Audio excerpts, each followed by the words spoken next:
புதுச்சேரியில் கடந்த சில தினங்களுக்கு முன்பு ஏற்பட்ட புயல் மற்றும் கனமழை காரணமாக ஏதேனும் தொற்று நோய்கள் பரவி உள்ளதா என உருளையன்பேட்டை தொகுதிக்கு உட்பட்ட புதுப்பாளையம் வார்டு, ராஜா நகர், அருந்ததி நகர், முத்தமிழ் நகர், ஐயனார் நகர், சஞ்சய் காந்தி நகர், டாக்டர் காலனி போன்ற பகுதி மக்களுக்காக மனிதநேய மக்கள் சேவை இயக்கம், ஸ்ரீ சுமதி அறக்கட்டளை மற்றும் பிம்ஸ் மருத்துவமனை இணைந்து நடத்தும் மருத்துவ முகாம் ராஜா நகர் ஆரம்ப சுகாதார நிலைய கட்டிடத்தில் நடைபெற்றது.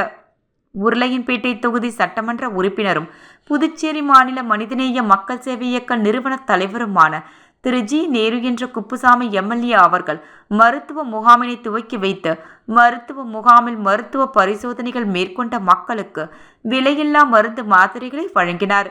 மேலும் முகாமில் உருளையன்பேட்டை தொகுதியை சேர்ந்த மனிதநேய மக்கள் சேவை இயக்க பிரமுகர்கள் பலர் உடனிருந்தனர்.